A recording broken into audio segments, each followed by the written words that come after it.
Όταν είναι να σωθεί κάποιος άνθρωπος, όλες οι μοίρες και όλα στη φύση συνηγορούν. Είναι φοβερό πράγμα το τι συμβαίνει.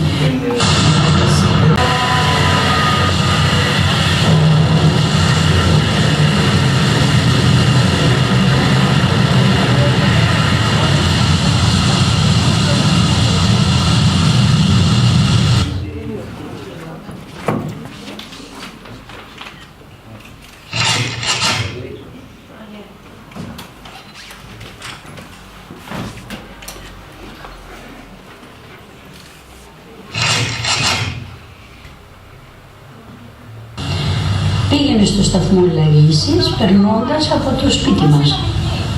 Πολύ νομικής και αργότερα πήγαινε από εκεί. Έγινε διευθυντής στο σταθμό Λαρίσης.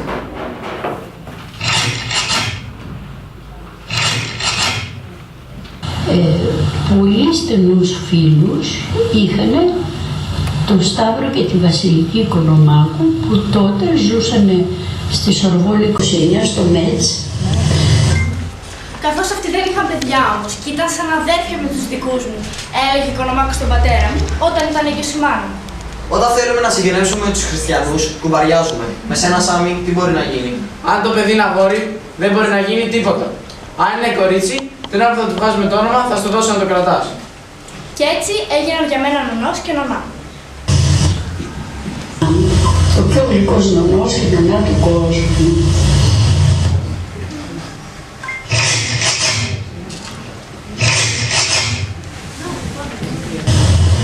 Έτσι κάθε πρωί που πήγαινε στη δουλειά του, περνούσε από το σπίτι μας και η μαμά με έβαζε στο παράθυρο ή στο βαλκονάκι και κουνούσα το χέρι και ο Σταύρος ο Οικονομάκος ήταν πανευτυχής που με έβλεπε. Το τι κόσμο είχε βοηθήσει στην κατοχή δεν περιγράφεται.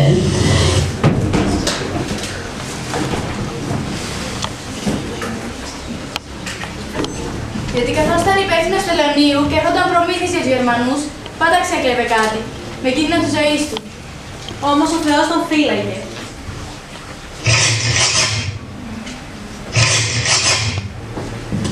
Όταν μάζευαν τους Εβραίους, η μάνα μου ήταν μόνη στο σπίτι μας με 3 παιδιά. Εμένα και άλλα 2. Ένας χωροφύλακας ήρθε σπίτι και της δήλωσε πως πρέπει να της βάλει εντολή των Γερμανών. Δεν ξέρω πως έλειωσε, δεν μιλούσε ποτέ γι' αυτά. Άρχισε πάντως να ετοιμάζει πράγματα. Και της είπα αστυνομικός, έτσι στενοχωρημένος, κουμπωμένος, της λέει τι κάνετε εκεί? Μαζεύω τα πράγματα για τα παιδιά. Κυρία μου, αφήστε τα παιδιά σας εδώ. Δεν ξέρετε πώς θα είναι εκεί που θα πάτε. Μπορώ να αφήσω τα παιδιά μου. Τι λέτε? Κοιτάξτε, αν είναι καλά εκεί που θα πάτε, γίνατε πίσω και τα παίρνετε. Εάν όχι, αφήστε τα παιδιά σας εδώ. Η σπιτονοικοκυρά μας, η κυρία Κωνσταντά, που άκουγε από πάνω, με 8 παιδιά, έγινε. Στερίνα μου, ας τα παιδιά σου εδώ. Εγώ έχω 8 παιδιά. Ό,τι φάνε τα δικά μου παιδιά, θα φάνε και τα δικά σου. Τι στενοχωριέσαι? Και η μαμά αποφάσισε να μας αφήσει.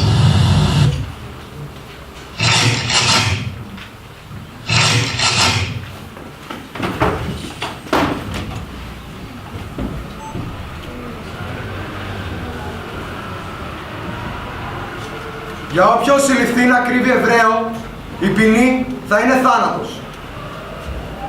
Για όποιον συλληφθεί να κρύβει Εβραίο, η ποινή θα είναι θάνατος. Για όποιον συλληφθεί να κρύβει Εβραίο, η ποινή θα είναι θάνατος.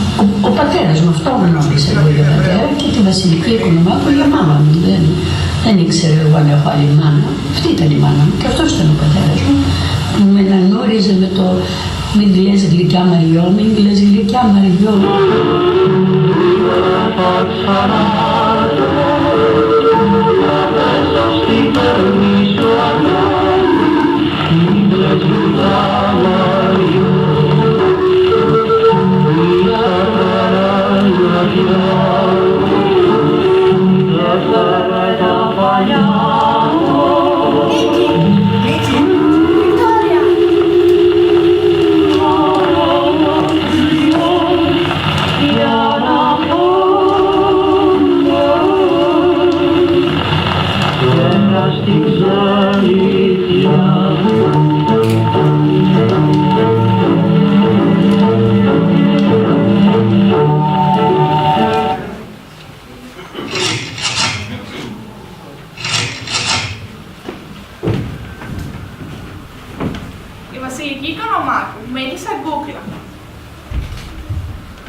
Μου έχει πλέξει ένα φουστανάκι γαλάζιο με ροζ ανθρωπάκια που κρατιούνται χέρι-χέρι, γύρω-γύρω, το θυμάμαι. Το φοράω και σε μια φωτογραφία. Σε αυτή τη φωτογραφία έχω και ένα μεγάλο φιόγκο στο κεφάλι. Αληθινή κούκλα. Μια μέρα τρύπωσα στο γραφείο του Οικονομάκου. Ανέβηκα πάνω και όπως έπεσε το ραδιόφωνο. Είχα πάρει και ένα χάρακα και δείχνει.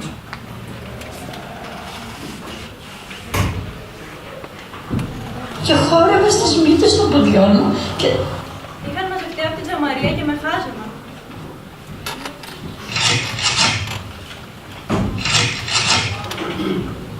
Τα πρώτα πράγματα που μαθαίνει ένας άνθρωπος όταν γεννιέται είναι αυτά που διαμορφώνουν τον χαρακτήρα του, κυρίως. Έτσι νομίζω εγώ τουλάχιστον. Δηλαδή η αγάπη στα βιβλία, η αγάπη στη μουσική, η αγάπη, όλα αυτά τα πράγματα νομίζω ότι τα οφείλω στον Οικονομάκο. Και μάθανε να μετράω, βλέποντας τα φώτα των αυτοκινήτων όταν σκοτίνιαζε. Και απέναντι, η Ακρόπολη.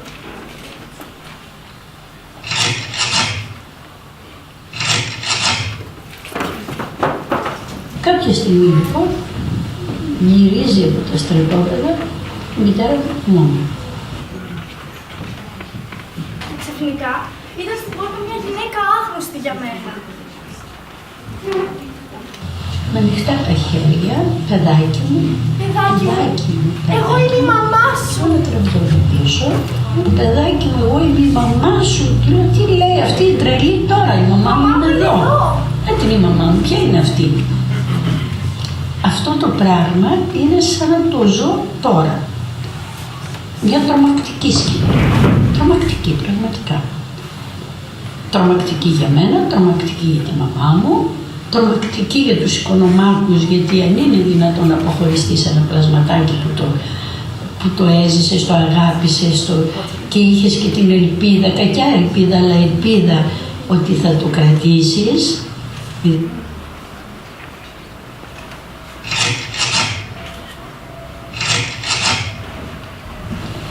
Να κλέβουν το ψωμί. Για τη ζωή της η μαμά μου στο στρατόπεδο δεν μιλούσε ποτέ, σαν να μην είχε μνήμες. Αυτό που μας έκανε να μην μιλάμε περισσότερο και από τον δρόμο ήταν το σύνδρομο της ντροπής. Ντροπή για την απανθρωπιά στην οποία μας είχαν οδηγήσει. Άνθρωποι να κλέβουν το ψωμί του διπλανού τους που είχε πεθάνει, του να μην είναι πια άνθρωποι.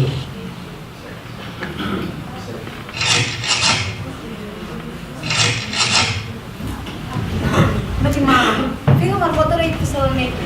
Όταν έβλεπα τον Οικονομάκο το καλοκαίρι και δεν ήξερα τι να πρωτοκάνει για να με ευχαριστήσει. Μου έστειλε πάντα γράμματα με εκείνο το χαρακτηριστικό πράσινο στυλό που έγραφε πάντα. Μου έστελνε τα σχολικά είδη κάθε φορά που ξεκινούσε η σχολική περίοδος, τσάντα, τετράδια, βιβλία, πάντα είχα τα καλύτερα τετράδια, τα καλύτερα μολύβια, τα καλύτερα στυλό στο σχολείο. Γι' αυτό και μου λέγανε ότι εγώ είμαι πλούσια, δεν ήμουν πλούσια. Είχα έναν Οικονομάκο όμως.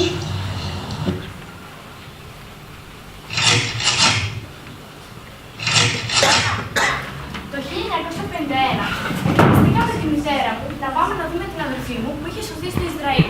Κατεβήκαμε στον Πειραιά με ένα μπαούλο, μια βαλίτσα και την μηχανή της γιαγιάς. Πώς θα το περνούσαμε όμως όλα αυτά. Ο Οικονομάκος ήταν πλέον Γενικός Διευθυντής Τελωνίων Αττικής.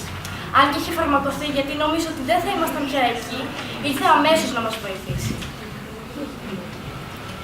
Ήρθε λοιπόν ο Οικονομάκος με μαύρα γυαλιά, υπέρ-πίπε,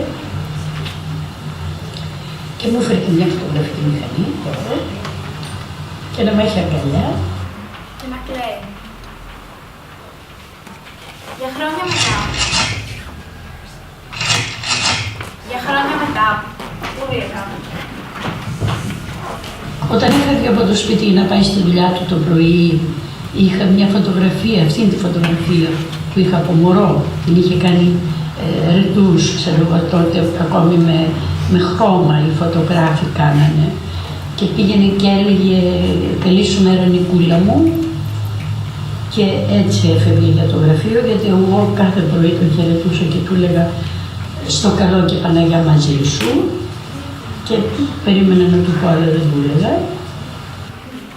Όταν πέθανε, κατέβηκα στην Αθήνα και έξω από το σπίτι του πια συνειδητοποίησα ότι δεν τον είδα. Και πιάσαμε, ένα κλάμα τρελό στη σκάλα κάτω. Και θυμάμαι ότι γύρω ο άντρας μου και μου λέει, μα πεθάνω εγώ, θα κλαις έτσι. Συνάντησα ανθρώπους πολλά χρόνια μετά, τελωνιακούς, που μου είπανε, σαν τον Οικονομάκο δεν πέρασε άλλος υπάλληλος τελωνιακός. Ήταν με το σταυρό στο χέρι. Με το σταυρό στο χέρι, σταύρος, όνομα και πράγμα. Ήτανε, δεν ξέρω, ήταν άγγελος κατεβασμένος στη γη.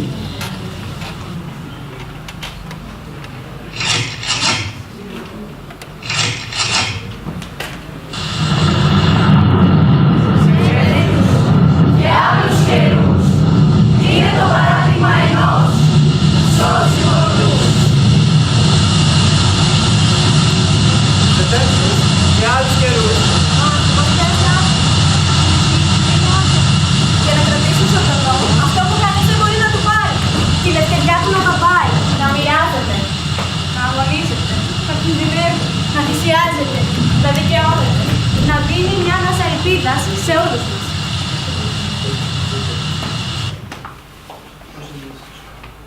Τόσο απλά, σαν περίπατο του Φιλοπάπου.